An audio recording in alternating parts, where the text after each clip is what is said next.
Waouh! Bonsoir à tous. Il n'y a pas de visage, il y a en effet, des cœurs, ce qui résonnait pour moi pour ce message du 1er avril. Ce message personnel, c'est pas un poisson d'avril, c'était mon intuition à moi. De jolis cœurs, un encens, très connu, en Inde qui s'appelle, le goloka et une fleur, une jolie fleur, d'Hawaï qui dit aloha, cette fleur de la vainée. Et donc j'avais envie ce soir, même si ma voix est un peu cassée, je vous prie de m'excuser, j'avais envie de lire l'histoire. Ce n'est pas en vrai une histoire, mais en fait elle est un peu l'histoire de chacun. Euh, je, on est dans une ère très, très particulière, très forte au niveau des transitions énergétiques, des transmutations, etc. Et on est en train de faire des très très grosses libérations, certains pas faciles, pour justement s'épanouir et renaître. Donc je voulais vous lire l'histoire, peut-être mon histoire. Libérez-vous du tyran qui est en vous. Ce matin, plutôt que de me mettre immédiatement au travail, j'ai repris mes vieilles habitudes.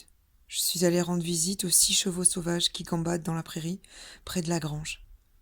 Ils étaient éclairés par les rayons rasants, presque aveuglants du soleil. Et alors, que l'un d'eux ne mordit... que l'un d'eux me mordillait gentiment l'épaule à travers ma veste et que j'admirais la silhouette d'un bateau à l'horizon, j'entrepris de faire quelques mouvements de tai chi, très lentement. Ils sont infernaux, ces chevaux. Un peu comme Walter, mon chien, qui vient toujours me lécher le visage lorsque je m'essaie à l'une de ces figures de yoga compliquées. Ou comme mes enfants, qui, lorsqu'ils étaient petits, se pendaient à moi dans l'espoir de me faire tomber. Les chevaux ne sont pas parvenus à me renverser, et j'ai terminé l'exercice dans une posture plutôt gracieuse. J'ai ensuite fait de mon mieux pour envoyer au monde un peu d'énergie curative, en particulier vers les pays en guerre. Puis j'ai dit au revoir aux chevaux avant de retourner dans la grange. Et pourtant,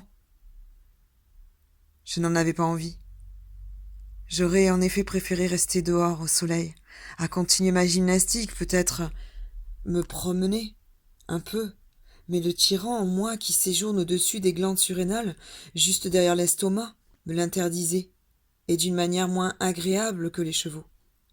Ce satané tyran avait un programme. Il voulait que je finisse ce livre et que je quitte cette grange au plus vite pour pouvoir attaquer un autre projet, sans tarder, et ainsi de suite, jusqu'à ma mort. Il s'introduisit alors dans le corps d'un autre pauvre type comme moi, chez qui il reprendrait ses activités harcelantes. Vous êtes-vous jamais demandé qui était ce tyran ? Est-ce juste un démon sadique qui pousse les hommes jusqu'à ce qu'ils s'écroulent de fatigue ? Ou bien est-ce un esprit archétype, qui œuvre à l'évolution des espèces ? Est-ce votre mère intériorisée, votre père, un prêtre ou un instituteur ?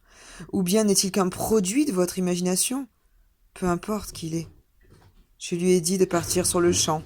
J'ai tourné les talons et je suis retourné vers les chevaux. Je leur ai dit « Bonheur, c'est encore moi ». Et j'ai refait du tai chi pendant une bonne demi-heure. J'ai ensuite gravi lentement la colline, procédé de mes amis équidés, pour essayer d'avoir un signal sur mon mobile et ainsi savoir si mon envoi d'énergie curative avait eu un quelconque effet sur notre planète.